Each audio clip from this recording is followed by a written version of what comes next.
Abha Girivardhari Girivardhari Gopi Jana Vallabha Girivardhari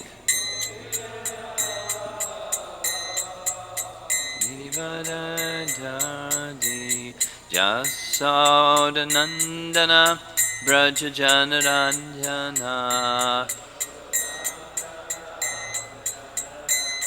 Jasodanandana Brajajanaranjana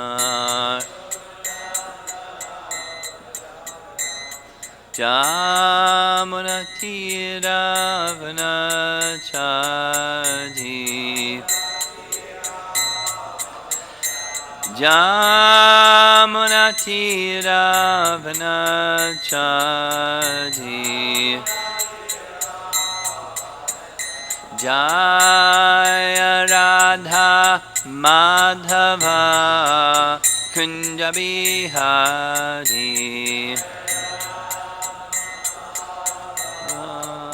Kunja Bihari Jaya Radha Madhava Kunja Bihari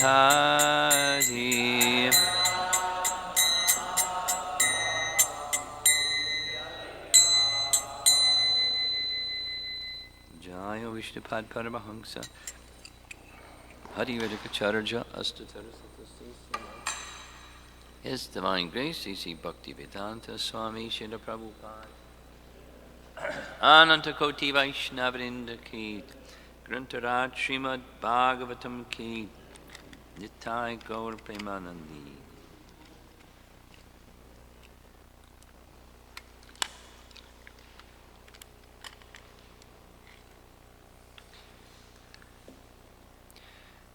Om Namo Bhagavate Vasudevaya Om Namo Bhagavate Vasudevaya Om Namo Bhagavate Vasudevaya Text 25 from Canto 7, Chapter 7.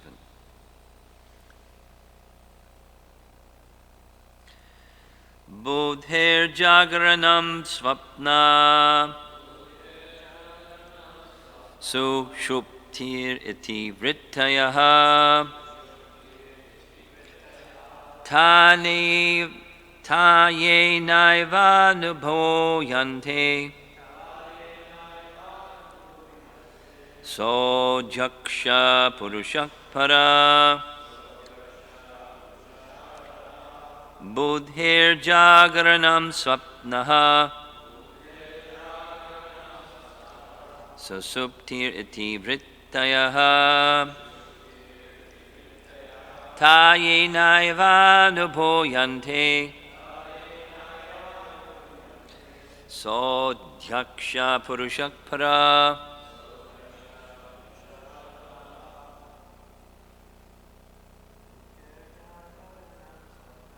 Budhir jagranam swapnaha Sushuptir iti vrittayaha Taye naiva nubhoyante So daksha purushak paraha Budhir jagranam swapnaha Susuptir iti vrittayaha Taye naiva nubhoyante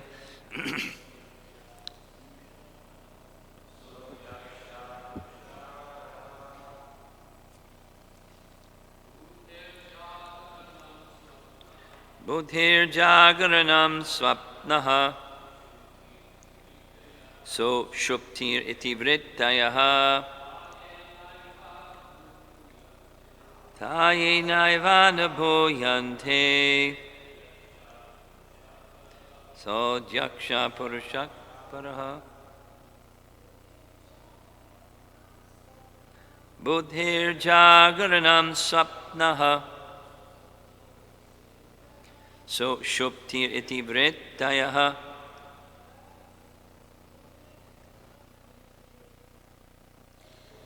Tayinavanuboyante.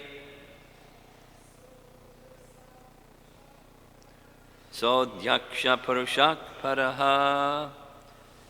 Bodhe of the intelligence. Jagaranam, the waking or active state of the gross senses. Swapnaha, dreaming, the activity of the senses without the gross body. Susuptihi, deep sleep or cessation of all activities. Parentheses, so although the living entity is the seer. Iti, thus, vretayaha, the various transactions. Taha, they, yena, by whom, eva, indeed, anubhoyante, are perceived, saha, that, adyakshaha, overseer, who is different from the activities, purushaha, the enjoyer, paraha, transcendental. Translation.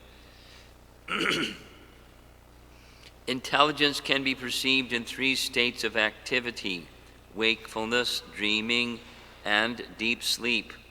The person who perceives these three is to be considered the original master, the ruler, the Supreme Personality of Godhead. So it sounds like you can become God, right? Sounds like? What's this doing in the Bhagavatam? Purport by Srila Prabhupada. Without intelligence, one cannot understand the dire activities of the senses, nor can he understand dreaming or the cessation of all gross and subtle activities. The seer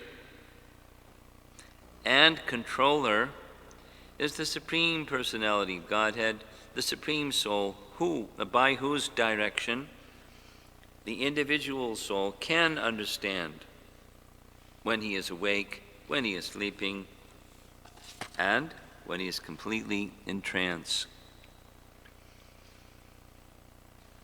In Bhagavad Gita 15:15, the Lord says, Sarvasya chaham hridi sanivishto mastaksmitir jnanam apohanam cha. I am seated in everyone's heart, and from me come remembrance, knowledge, and forgetfulness. The living entities are completely absorbed in the three states of wakefulness, dreaming, and deep sleep through their intelligence. This intelligence is supplied by the Supreme Personality of Godhead, who accompanies the individual soul as a friend. Srila Madhvacharya says that the living entity is sometimes described as sattva buddhi when his intelligence acts directly to perceive pains and pleasures above activities. There is a dreaming state in which understanding comes from the Supreme Personality of Godhead. Mataksmritir jnanam apohanam cha. The Supreme Personality of Godhead, the Super Soul, is the Supreme Controller, and under his direction, the living entities are sub-controllers. one must understand the Supreme Personality of Godhead with one's intelligence. It's very clear, right? There's a lot in here. There's a lot.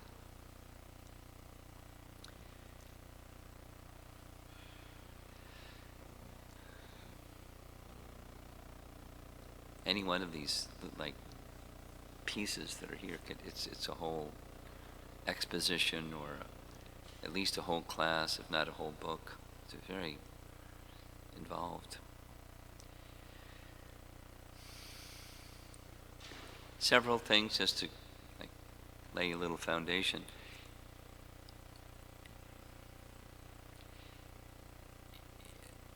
Implied within how Prabhupada has taken these three states of consciousness, Jagranam, Swapna, and Susuptir. It's pursuant to, or the way that the language that he's used in the word for word, it's following or pursuant to the whole detachment message that Prahlad is passing on to his classmates. The Sankhya philosophy message is we belong to the category of spirit, not the category of matter. And the category of matter is both gross and subtle.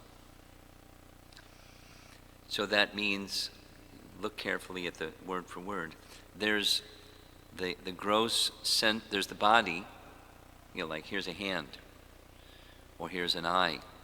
But there's a subtle sense indicated by, you can replace the body part, and then the power of seeing is restored, because the power of seeing works through the body, but behind the body is the power. I'll say it again in a different way, same thing. There's 5 knowledge-acquiring senses. That's not the body part. It's a power. Like, let's say, the power of locomotion. We have legs, but supposing your legs are cut. Is it possible to move? Well, you get another apparatus, and you can move because there's the power of locomotion. You understand the distinction I'm making? There's a gross body, and there's a subtle power, these 5 knowledge-acquiring, 5 working senses. It's not the body. There is a body, and the body is moved by those. It's a distinction between the body parts and the subtle power of knowledge-acquiring and working.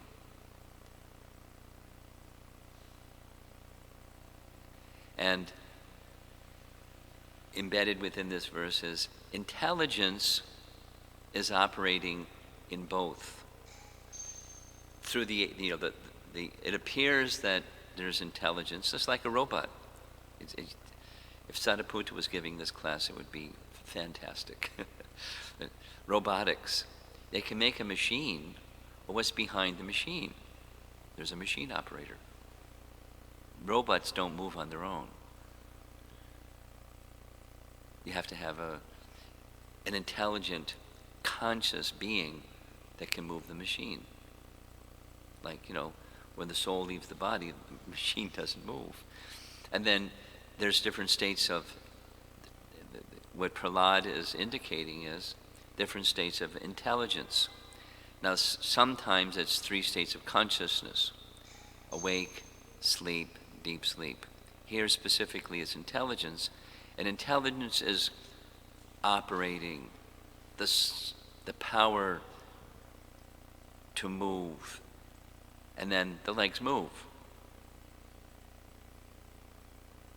And so there, in between, there's a mind. This is like saying, there's a thought. Supposing I'd like some water. So there's a thought. Before there's an action, there's a subtle action. And then intelligence is needed to transfer the thought into action. And then so there's the senses. And then the senses activate the gross sense. The hand moves, and it's an apparatus, it's a machine. And there's different parts to the machine. It's Sankhya. It's analysis. It's what's being promoted by Prahlad. And as earlier classes we discussed, the end objective is not just, sorting out the technology of how the machine works. That's for engineers or physicians or people that make their living by building body parts and know how to do it, how the machine works. The goal is bhakti. So here's the Sanskrit. Buddhair, buddhi becomes buddhair because it's possessive of intelligence. So then there's different categories of intelligence. There's the first one. Commonly we say wakefulness. Prabhupada has put it, the waking or active state of the gross senses. So that's the body. There's the gross senses and there's the power of sense. Intelligence drives the machine. Swapna, dreaming, parentheses, the activity of the senses without the gross body. That means there's subtle senses, so you're asleep. The gross body isn't moving. Usually. It's lying down. Usually. You're in an airplane, you're sitting up. So, lying down, the body's not moving. But the mind is moving because the intelligence is active. And on the subtle plane, not the gross senses, so it's just another level of intelligence. So the intelligence is moving that one according to impressions within the mind. And impressions within the mind, we've heard this, that you can't dream of something you haven't experienced. The example given, Prabhupada gives. Suppose in your dream you see a golden mountain. There's no such thing. Mount Meru, other than Mount Meru. So you've seen gold and you've seen a mountain, you synthesize them together or splice them together and you get a golden mountain. You can't dream of something you haven't experienced because it's just drawing from impressions in the mind. And what does the drawing? Well, intelligence, and there's something behind intelligence. That's where the train is going. That's where the logic of what Prahlad is presenting is all about. And it's right in the verse. One who can understand, so then the third is susupti.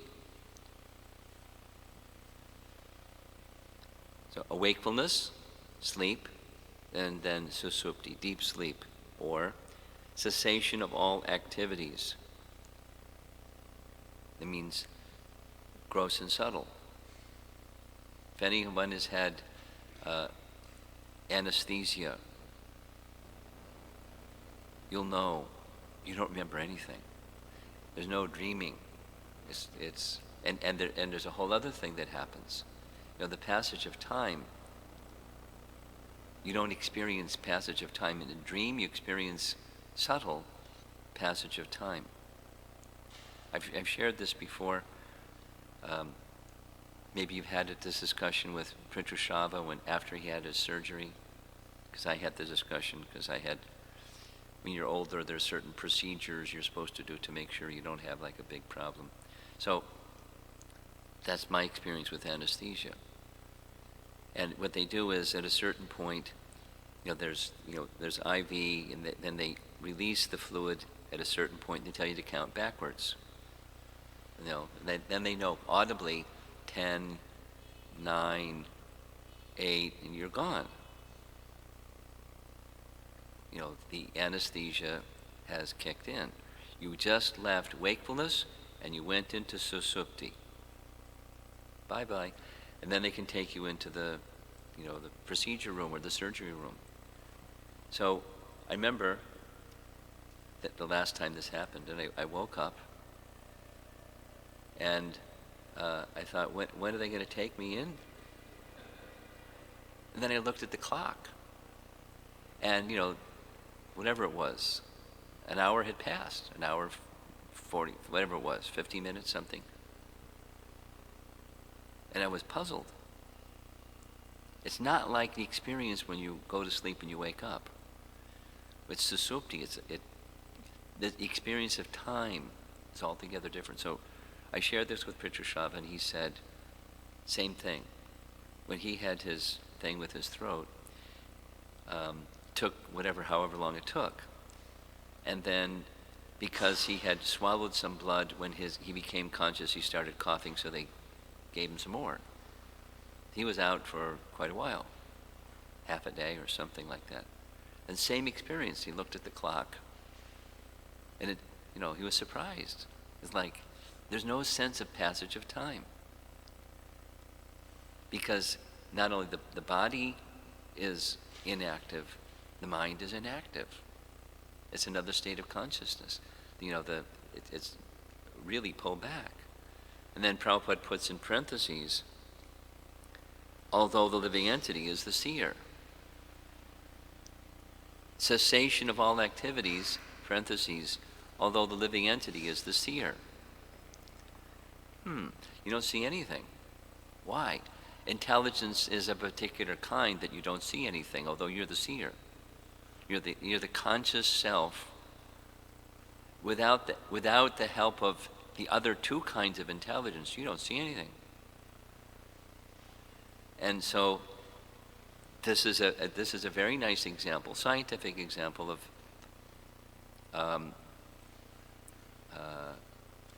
what's the phrase used in science? The mind-body experience. Mind affects matter, and matter affects mind. You do this, and you experience that. You do that, and you experience this. Because in the mind, for example, during sleep, you could experience something that's fearful, and you perspire, and you may cry. And the other way around, you could experience joy, and you laugh, and you wake up laughing. Because, although it was just in the mind, the body becomes affected. And then, the purpose of this again is it's Sankhya. It's to then understand intelligence. So these three states you can describe in terms of the gross senses. You can describe in terms of the subtle senses, but driving it is intelligence. So three states of intelligence. Now, where does that intelligence come from? The person who perceives these three is to be considered the original master, the ruler, the Supreme Personality of Godhead. In the verse is adhyaksha, the last line. Adhyaksha. What does adhyaksha mean? Adhyaksha. The overseer. Similar to the language used in 13th chapter of Bhagavad Gita about the Supersoul. Upadrashta and Anumanta. Upadrashta, he's the overseer. Same English translation. Adhyaksha, to see. Mayadhyakshena prakriti. Another phrase in Bhagavad Gita. Who is in charge of prakriti? Krishna. Adhyaksha. Krishna oversees it, and his overseeing it is not. It's pretty powerful seeing. When he sees, he controls. Just by seeing, he has very powerful seeing.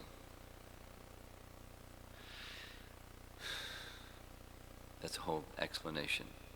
Another half an hour discussion on the power of Krishna's senses. But just by his seeing, he's controlling. And Anumanta. Anumanta means he permits. He doesn't even have to nod his head. He just, his Icha. He gives permission.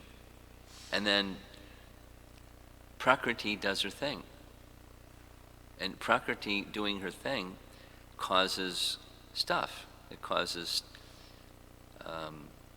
states of consciousness, for example. The different kinds of intelligence. And that's referred to in this purport 15:15. Matak smritir jnanam apohanam cha. Krishna is situated within the heart, and from him comes remembrance, knowledge, and forgetfulness. So he's the supplier of the intelligence that drives the machine. He's the driver behind the driver, behind the machine. It's fascinating, huh? Fascinating. Now,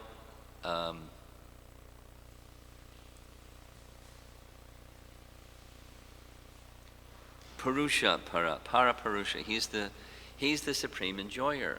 And the living entity that thinks I'm the enjoyer, he's the Pondraka Purusha. Pondraka, this fellow that pretended, put himself forward as he's Vasudeva. So he pasted on 2 extra arms and held symbols of Vishnu in his forearms. He sent a messenger to Krishna saying, you stop telling other people that you're Vasudeva or I'll come and kill you. Krishna laughed and said, I'll save you the trouble, I'll come and kill you. He came with his Sudarshan chakra, cut off his 2 pasted arms, and then he cut off his head and Pondraka. So we're the imitation Purusha, and Krishna is the real Purusha.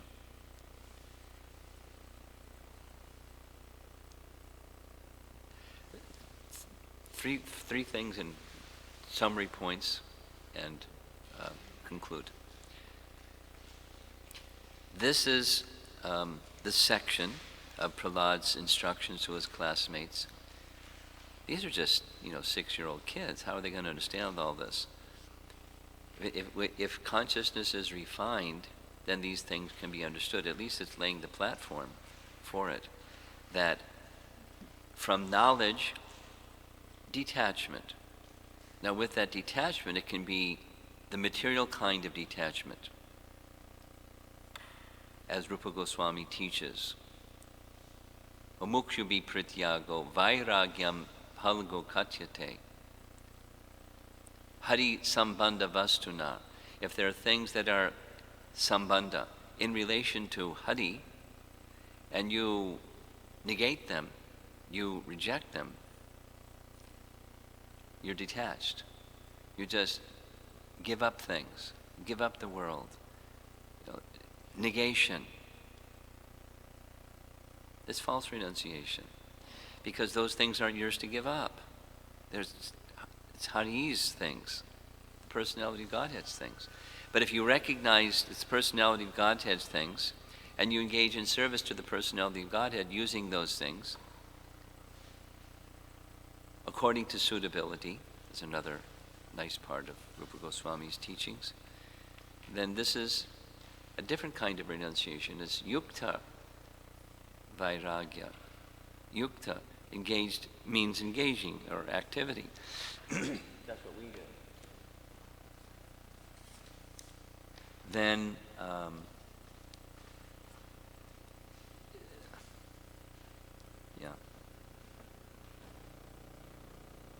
the last line of the purport, one must understand the Supreme Personality of Godhead by his intelligence.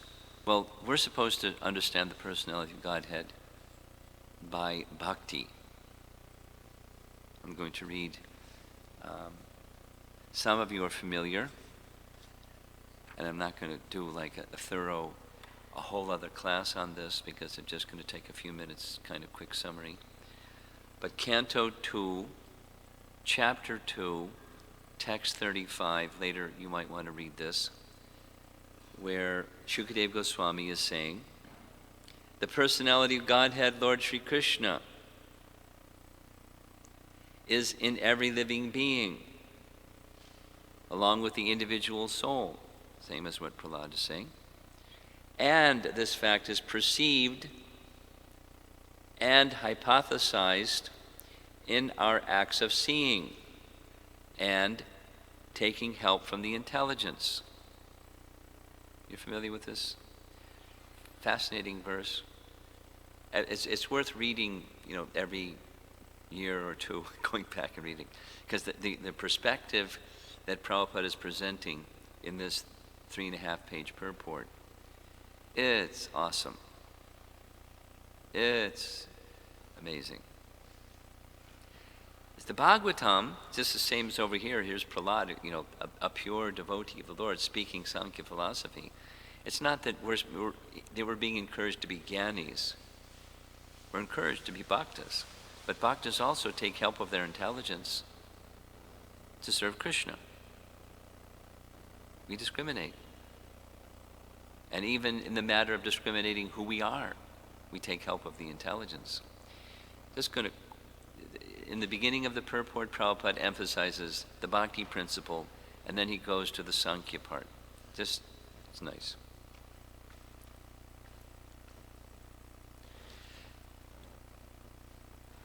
The general argument of the common man is that since the Lord is not visible to our eyes, how can one either surrender unto him or render transcendental service unto him?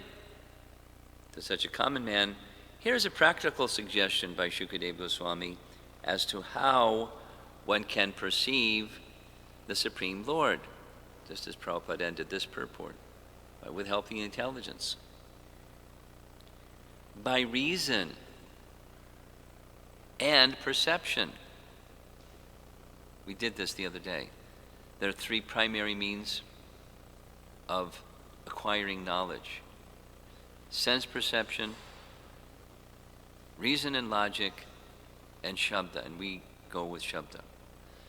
But here the Shabda is encouraging that we use reason and logic. We do all the time anyway. Actually, the Lord is not perceivable by our present materialized senses, but when he is convinced of the presence of the Lord by a practical service attitude, ta-da, there's a revelation by the Lord's mercy, and such a pure devotee of the Lord can perceive the Lord's presence always and everywhere. Remember once a reporter asked Prabhupada, Swamiji, have you seen God? Have you ever been asked that question? I've been asked that question. Have you seen God? It was common in these, in the early days of the Hare Krishna movement, have you seen God? So Prabhupada's reply to the reporter was, would you believe me if I told you? The reporter didn't know how to answer that, so he said, yes. So Prabhupada said, not only I have seen God, but I'm seeing him all the time. Now, do you believe me?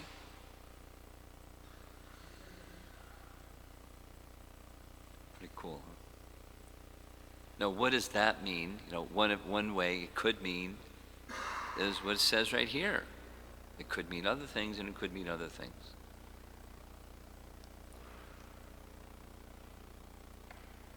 Such a pure devotee of the Lord can perceive the Lord's presence always and everywhere.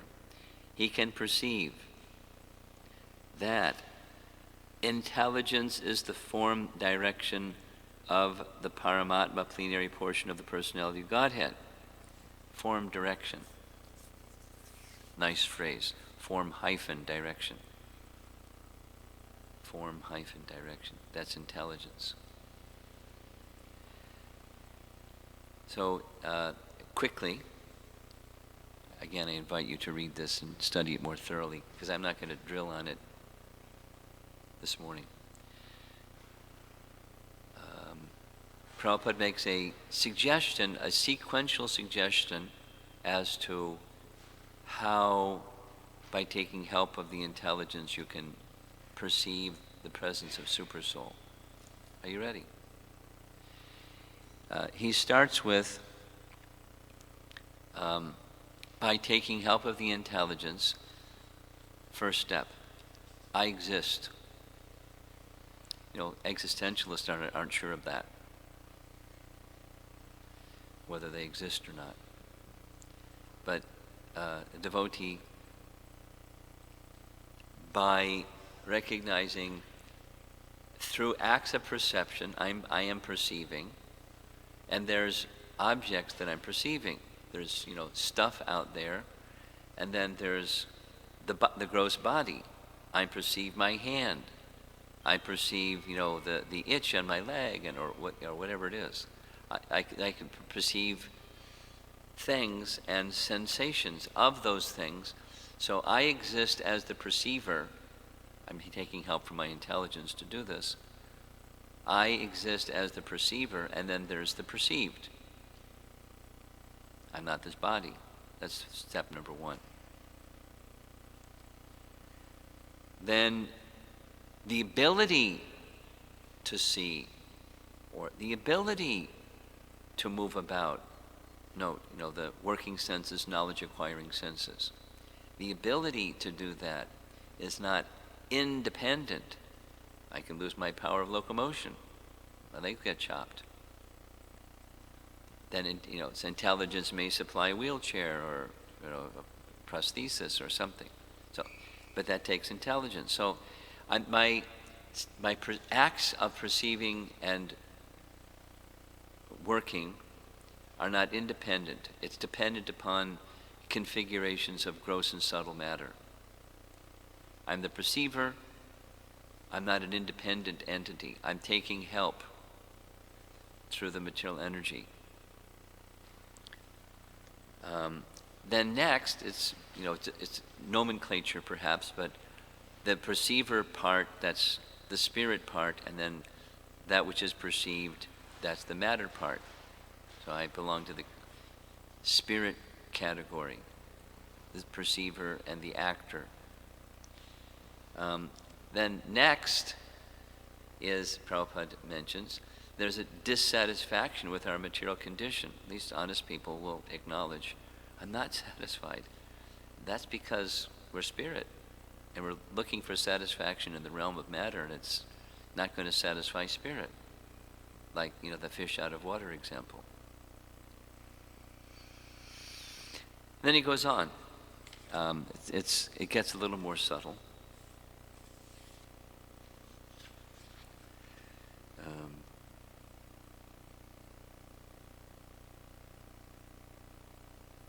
Now we come to the point that the things which are seen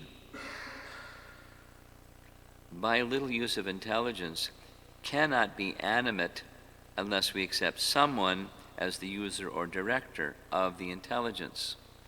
Intelligence permits me to see these things, but that it is also an instrument to be used by someone. In short, that someone is Krishna, the super soul. Upadrashta Anamanta. He's the seer, and he's the permitter. That's, for both what we see and the ability to see.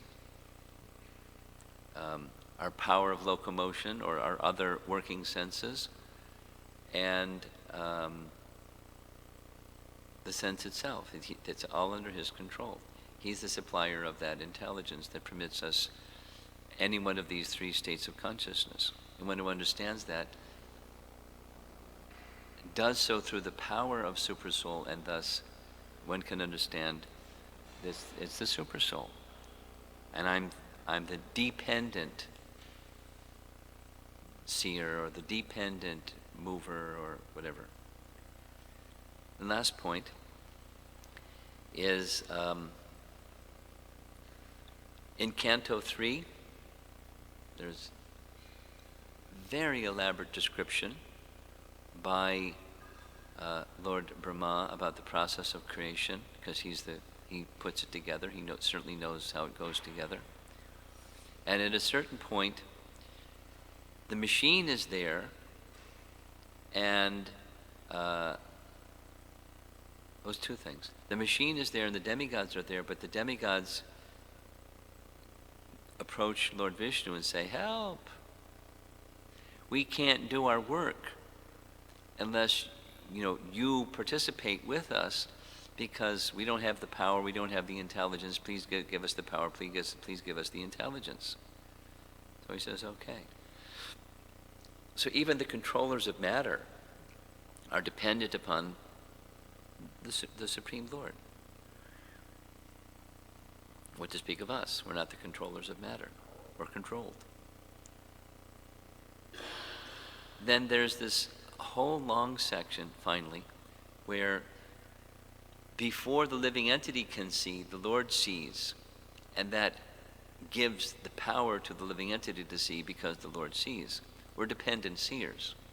And then all of the other functions of all the other senses, because the Lord hears, then the living entity is invested with the power to hear. We're dependent entities.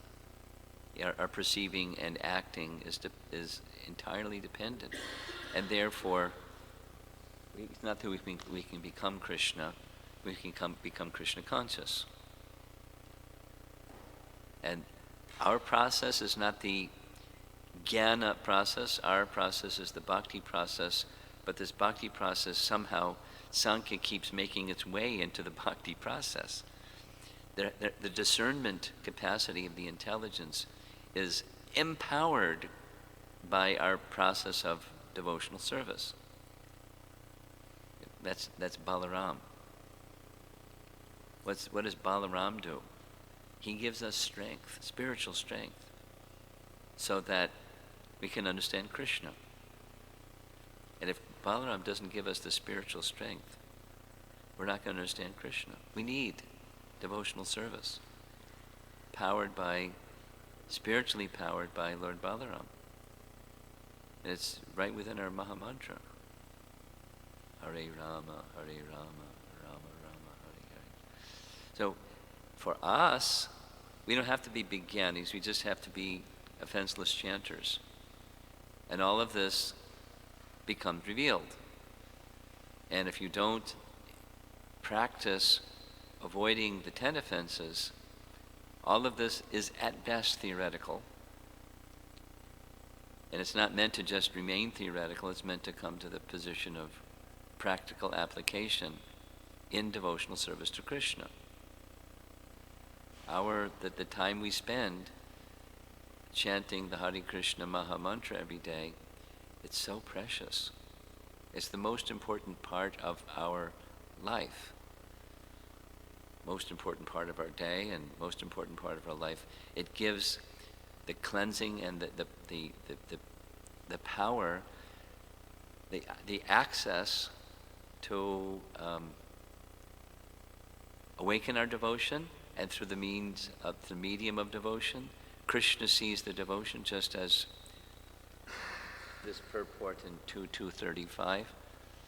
Krishna will then see, oh, he really wants me. Then he helps and he reveals himself. He gives revelation, the verse says.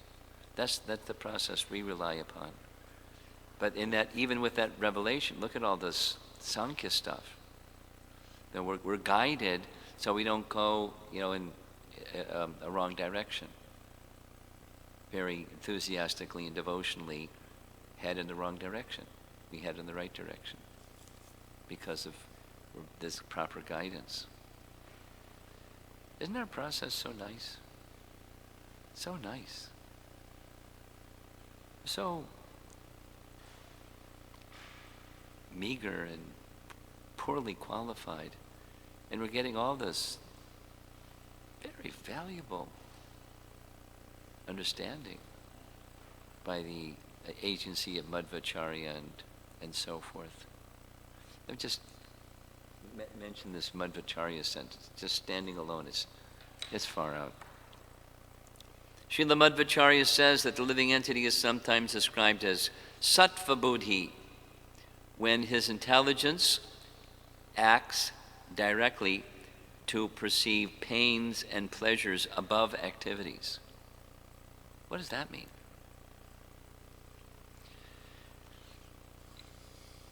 Well, sattva buddhi is not Shuddha sattva buddhi. It's just, when you're in the mode of goodness, Krishna supplies a intelligence in the mode of goodness, sattva buddhi.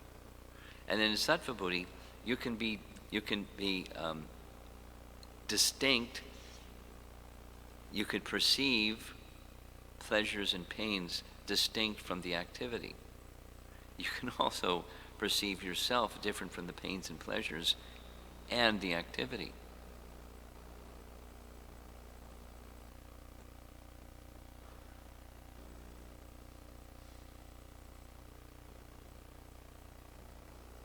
I'm sure you've had, at brahmacharis, you've had this experience that's been a warm summer, at least, part of the summer has been quite warm. So you're out on Harinam and it's really hot. You can be really absorbed in, oh, it's really hot, I'm perspiring. And it's somehow, if instead you just get absorbed in the holy name, you're just absorbed in the holy name, whether it's hot or not hot. Whatever the bodily condition and the pains and pleasures are. If you're absorbed in Krishna, it doesn't mean you become oblivious, but just rise above.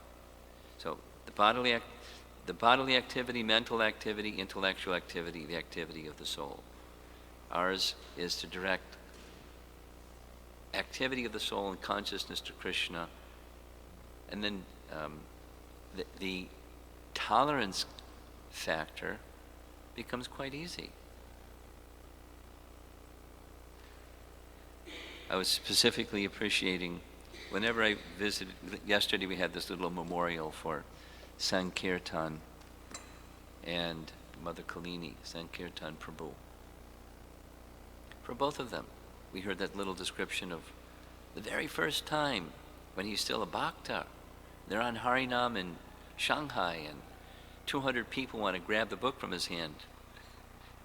He remained peaceful because he was very fixed in the purpose of his service.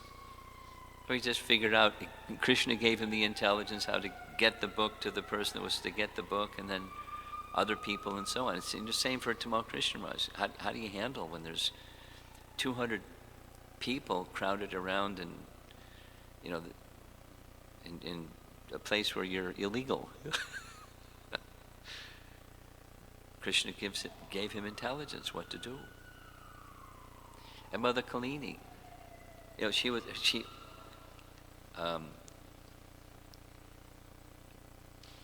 a lady wearing white because her husband had taken sannyas, and with an older person's body. Before the brahmacharis here are getting up in the morning, she was getting up in the morning in the freezing, biting cold of the winter in Gitanagari, going to milk the cows every day and every night and every day and every night and every day. And you can rise above the pains and pleasures, to my point, if you're fixed in devotion. It wasn't just, I've got to go do a service. When we're in that mentality, then activity becomes drudgery. But if you get bhakti, if you get the purpose behind, realization goes out the window. Everything that you read in Bhagavad Gita and Bhagavatam just like disappears, and it's all about yourself. My happiness and distress, and I like this and I don't like that, and so forth. The purpose is lost, the goal is lost. It happens. And fixed, stitadi, it's a term used in Bhagavad Gita, intelligence that's fixed. That's possible through bhakti. I had this little argument with an Ayurvedic doctor. He was using stitadi kind of casually. I let him have it. Come on. This is through bhakti. Krishna gives it. You can't, don't do this, please.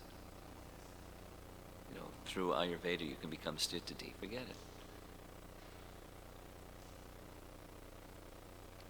it. Krishna gives that intelligence. Then it's possible. Then you can, all these things you can see and understand.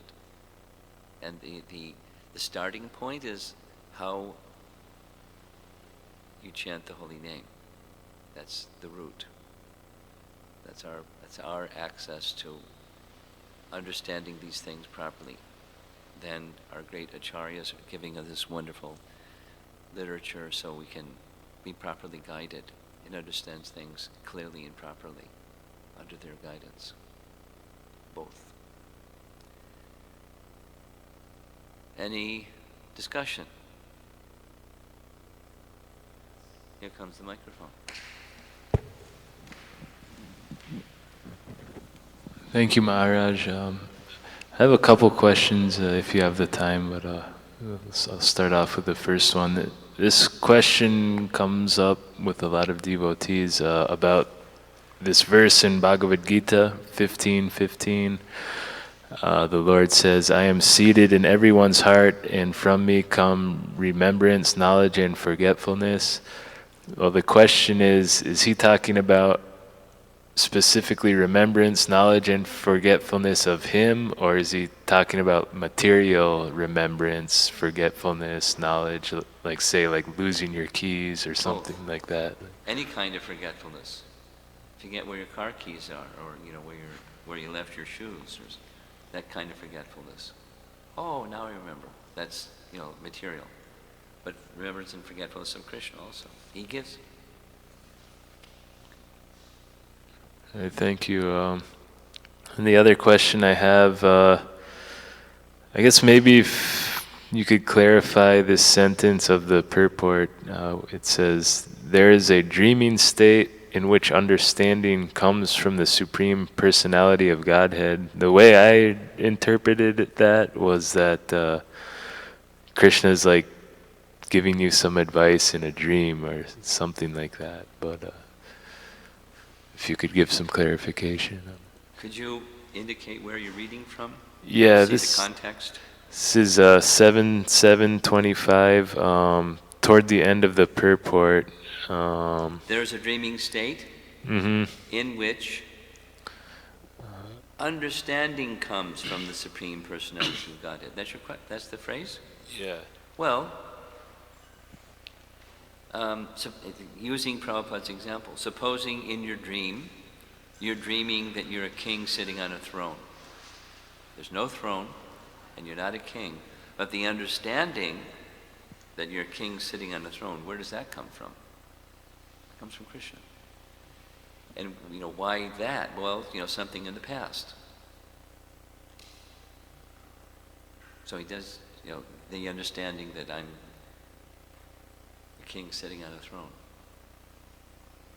or whatever the other past impressions drawn together in the form of a desire, or happiness and distress, or an experience, and then it's like a rerun, like a movie, and rerun, but sometimes spliced together with some other things. It's not exactly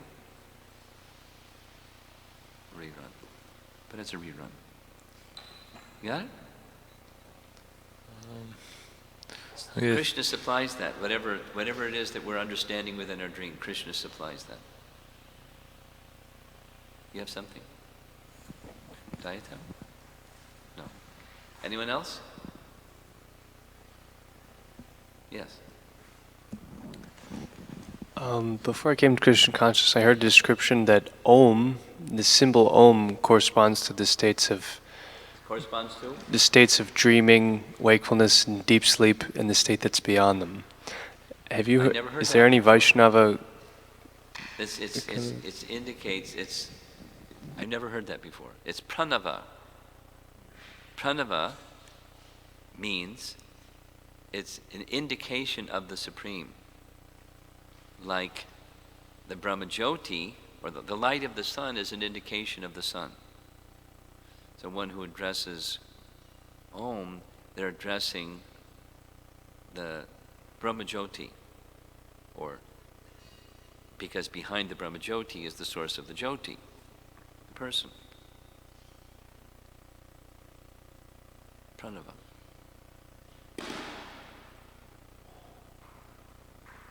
Pranavak sarva vedeshu shabdike purusham rishu. I am. Now, in one sense, Krishna is everything. And everything is not Krishna. But Krishna is... Okay, so that's another subject. Yes?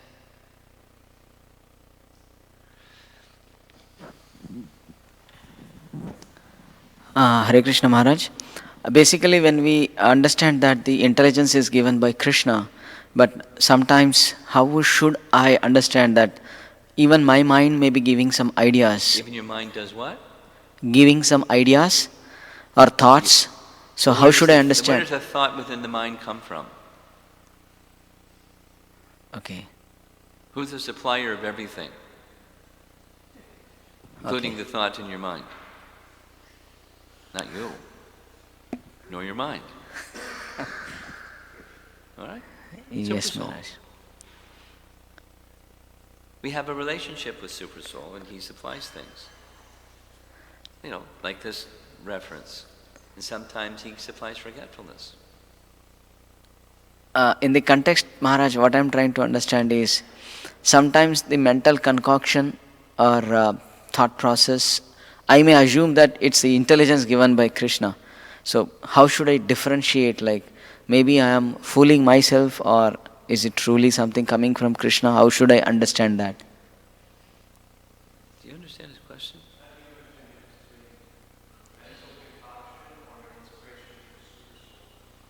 That's what you want to know?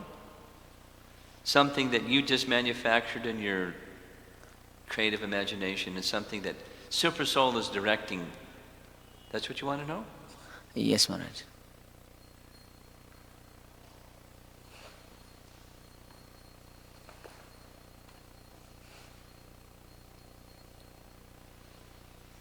Well, our one answer is, moment to moment it may be difficult to know. Pretty much we can assume that in our lives there's a mix.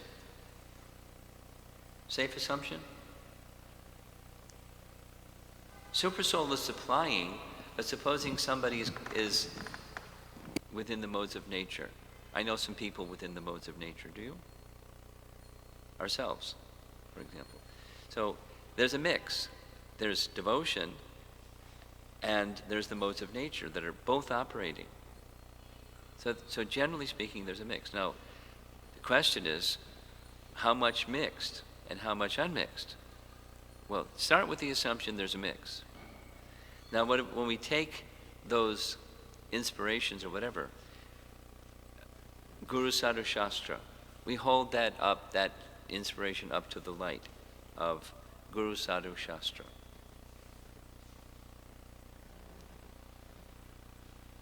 And if there's conformity with Guru Sadhu Shastra, it's more on the side of Super Soul than the modes of nature.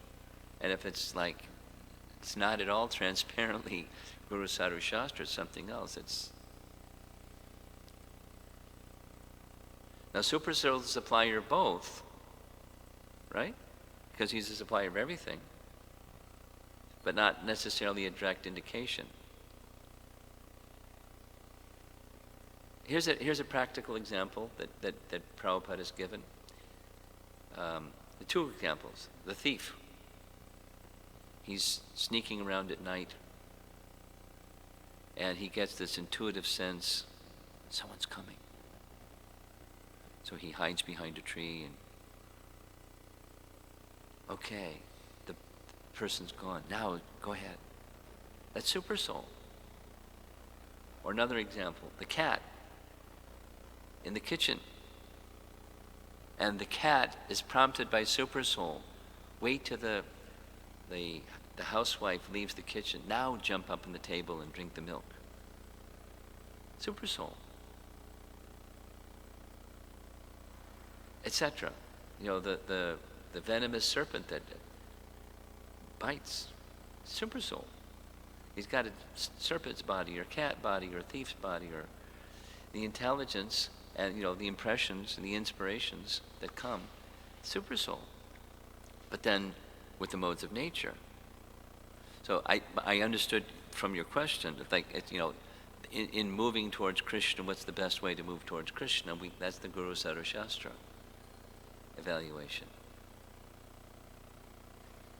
Why I got this question, Maharaj, is when I ask a devotee, hey, why are you not coming to the temple? They say that, probably Krishna did not allow me, Krishna did not give me intelligence, kind of reasons, It's not the reality, but then I got the answer, Maharaj. But Well, you can smile or you can grab a stick and hit them, whatever you want to do. Practically speaking, there may be obligations, and therefore, because of those obligations, they're not able to come. And that's real. But to say, oh, Krishna, I think I'm not chanting until Krishna inspires me to chant. When I feel inspired, then I chant. When Krishna inspires me, then I chant. And Krishna's not inspiring me, so I'm waiting for Krishna to inspire me.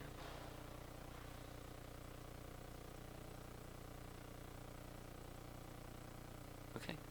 Srila Prabhupada ki jai.